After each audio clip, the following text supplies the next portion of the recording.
चलिए question number 6 पे आते हैं। कह रहा है 1.5 मीटर लंबा एक लड़का, मतलब एक लड़का है जिसकी लंबाई जो है 1.5 मीटर है, 30 मीटर ऊंचे एक भवन से कुछ दूरी पे खड़ा है। जब वह ऊंचे भवन की ओर जाता है तब उसकी आंख से भवन के शिखर का उन्नयन कोण 30 डिग्री से 60 डिग्री हो जाता है। बताइए कि वो भवन की ओर कितनी दूरी तक चलकर गया है। सॉरी, देखिए एक लड़का है जिसकी हाइट जो है 1.5 मीटर है, और एक भवन है, एक घर है जिसकी ऊंचाई जो है 30 मीटर है, और वो लड़का जो है भवन से कुछ दूरी पे खड़ा है, और जहाँ पे खड़ा है वहाँ से जब उस भवन के शिखर को देख रहा है तो वहाँ पे उन्नयन कोण जो है 30 डिग्री बन रहा है। और वो लड़का जो है घर की तरफ कुछ दूरी चल के आता है, और जब वहाँ से रुक के देखता है तो उन्नयन कोण जो है 60 बनता है। तो कह रहा है कि बताओ कि वो लड़का जो है जहाँ पे 30 उन्नयन कोण बना था वहाँ से जब यहाँ पे आया तो कितनी दूरी चल के आया वो निकालना है। चलिए देखिए, हम जानते हैं लड़का हो या भवन हो दोनों धरती पे ही खड़े होंगे, धरती पे ही होगा। हाँ, तो ये मान लेते हैं एक लड़का है जिसकी हाइट जो है 1.5 मीटर है, 1.5 मीटर, और यहीं पे एक भवन है जिसकी ऊंचाई जो है 30 मीटर है। ठीक है, 30 मीटर है। और जब लड़का जो है, आप बताओ क्या इस लड़के का पैर जो है उस भवन के शिखर को देखेगा? नहीं देखेगा। क्या उसके शरीर उस शिखर देखेगा? नहीं देखेगा। देखेगा और आँख। तो मतलब ये जब देख रहा है इसके शिखर को तो उन्नयन कोण जो है कितना बन रहा है? 30 बन रहा है। तो इसके समानांतर एक रेखा खींच दे रहे। ठीक है, तो ये हमारा 30 डिग्री बन रहा है। अब ये लड़का चल के जो है कहीं यहाँ पे आ गया। ठीक है, और जब यहाँ से जो है इस शिखर को देखता है तो अब जो है कितना बनता है? 60 बनता है। तो कह रहा है कि लड़का यहाँ से यहाँ आने में कितना दूरी तय किया होगा। चलिए तो मान लेते हैं हमारा A हो गया, ये B हो गया, C हो गया, ये D हो गया, ये E हो गया, और ये F हो गया। चलो भाई एक बात समझना, क्या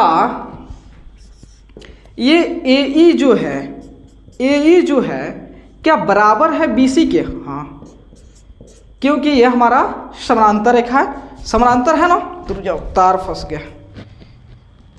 ठीक है, तो AE जो है किसके है? BC के। तो AE कितना? 1.5, इसका मतलब वो भी 1.5 होगा।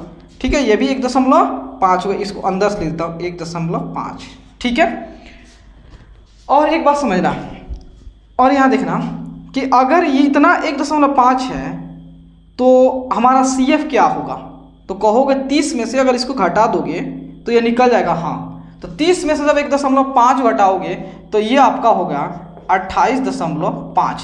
मतलब 30 में से दोस्त 30 में से जो है 1.5 घटाओगे तो 28.5 आ जाएगा। ठीक है, तो यहाँ देखिए, तो अब हम आते क्या निकालना है? हमें निकालना है ED निकालना है। हमें क्या निकालना है? ED का मान निकालना है, यही निकालना है। चलिए तो हम आते हैं त्रिभुज इसमें CDF में 10 60। तो P क्या होगा हमारा? CF हो गया, और हमारा आधार क्या हो गया? DC हो गया। DC 10 60 √3 CF कितना है? 28.5। DC कितना है? नहीं पता है, तो DC को इधर लाते हैं। तो DC 28.5 बटा √3। हम जानते हैं इसको रूट को 3 को ऊपर ले जाते हैं, तो ऊपर नीचे हम क्या कर लेंगे? √3 से गुना कर लेंगे। तो हमारा हो गया 28.5। √3 को √3 से गुना करो 3, क्यों? तो आप जानते हो। ठीक है, और यहाँ पे √3, और यहाँ देखो इसको 10 यहाँ पे हो जाएगा। देखिए 8 और 5 13 2 15, इसका मैं 3 से कटेगा।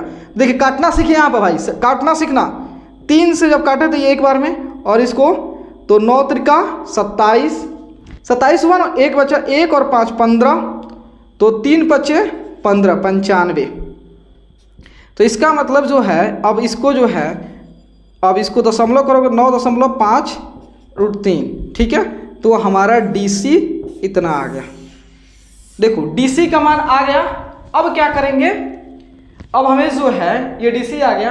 अब त्रिभुज CEF में, त्रिभुज जो है CEF में, तो यहाँ पे जो है 33, तो इसको देखते हुए हमारा P क्या होगा, CF हो जाएगा, और बेस क्या होगा हमारा, EC हो जाएगा,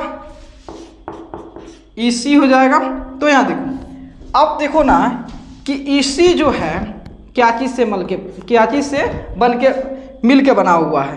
तो EC जो है, इसकी लेंथ जो है, अगर आप ED की लेंथ और DC की लेंथ जोड़ोगे तो आ जाएगा। इसका मतलब जो है ED के लेंथ प्लस CD के लेंथ को जोड़ोगे तो आ जाएगा।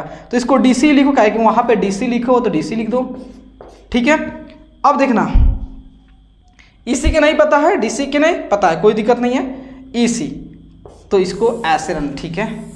अब देखो, अब यहाँ देखना, पता हो गया जी, DC कितना है 9.5, तो ED प्लस 9.5√3, ठीक है।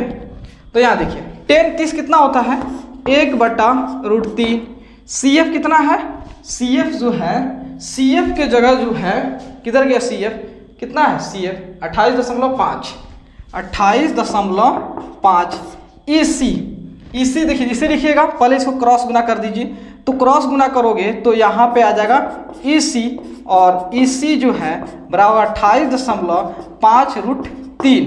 EC कितना है, EC चलो तो कितना है, तो इसको तो आपका हो गया ED प्लस 9.5√3, 28.5√3 ED। अब देखिए 28.5√3, इधर प्लस है इधर माइनस, देखिए दोनों में रूट कॉमन है तो रूट को बाहर कर दो।